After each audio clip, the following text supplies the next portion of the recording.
You must have seen those paintings of Jesus with long, flowing blonde hair, with blue eyes and soft skin, and that serene look on the face of the Son of God.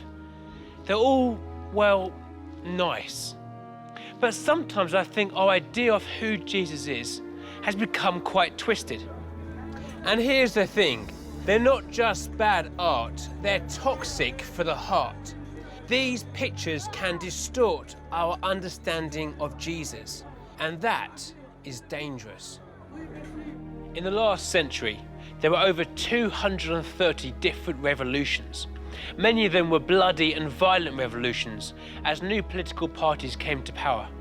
There have also been cultural revolutions that have changed the way we think. But whatever the type of revolution, no matter what the cause is, they always involve sudden and drastic change that impacts the very course of history. Nobody has ever altered the course of history quite like Jesus. Jesus was a revolutionary. His life was the ultimate revolution. The change that he brought was sudden and dramatic, and it's still altering the course of history today.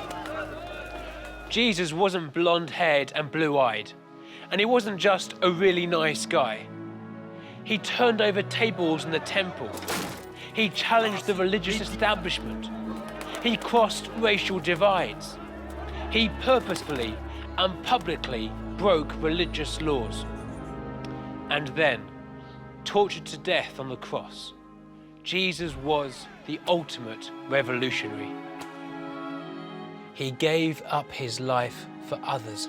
What is different about Jesus is that his revolution was not just about dealing with political systems or affecting cultural change.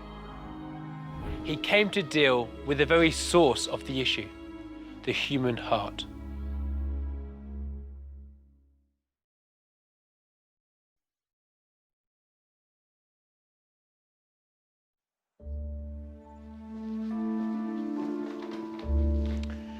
Jesus didn't hide the fact that he was on earth to bring about change. He spends that time in the wilderness fasting, and then he comes back to Nazareth, his hometown. And there he goes into the synagogue, and he's handed the scroll of the prophet Isaiah. He unrolls the scroll and reads these words. "The Spirit of the Lord is upon me. He has anointed me to preach good news to the poor and proclaim freedom for the prisoners and sight for the blind, to release the oppressed and to proclaim the year of the Lord's favor."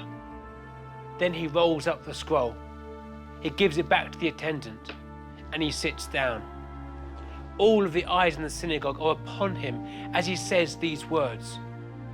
"Today, in your hearing, this scripture has been fulfilled." It's one of those moments, a defining point, a line in the sand that marks the past from the present. Things can never be the same again.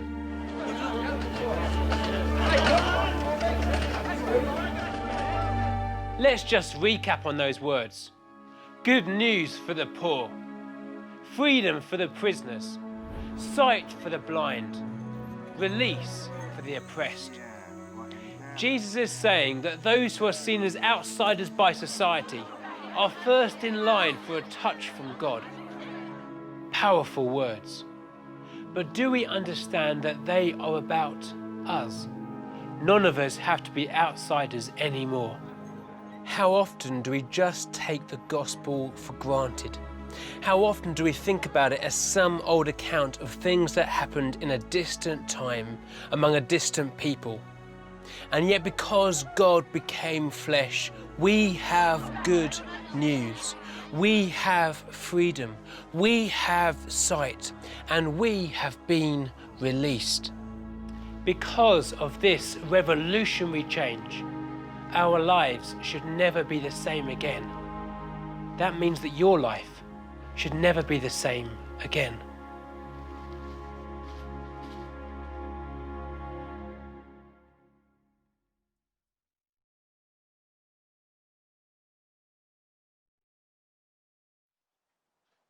Now, the year of the Lord's favour was an Old Testament concept. We find it in the book of Leviticus. The concept was this, that every 50 years, all slaves would be freed. All land that had been bought would be returned to the original owner. All debts would be cancelled. The idea was that nobody would ever be in poverty. Everything would go back to the way it had been before. The thing is, this whole custom had probably never actually been put into practice. But here, in the synagogue, with all eyes transfixed upon Jesus, he says the following words, "Today, in your hearing, this scripture has been fulfilled." The Jewish people had expected these prophetic words to become reality once they had been set free from captivity in Babylon. But they'd been disappointed. Things hadn't worked out the way they had hoped. The revolution hadn't come as they had planned. But Jesus knew that through his life, his death, and his resurrection, that these prophetic words would be fulfilled. These words that Jesus spoke about the scripture being fulfilled are nothing short of a revolutionary manifesto, a revolution of freedom.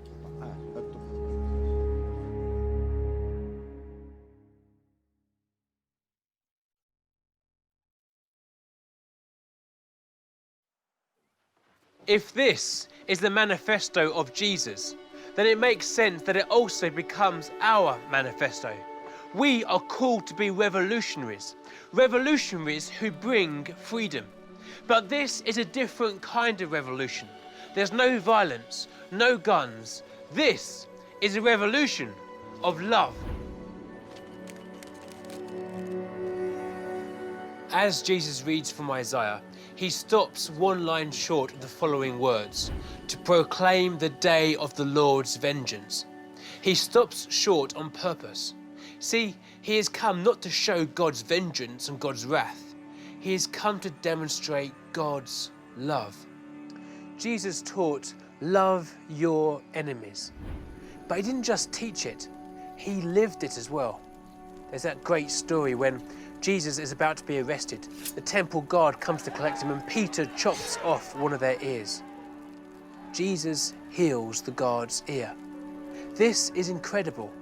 The man who's come to capture Jesus is the one that receives healing. This is love. Now, this kind of love is beyond most of us. Think back over the past few days. I'm sure that somebody has done something to annoy you. Maybe they were right, maybe they were wrong.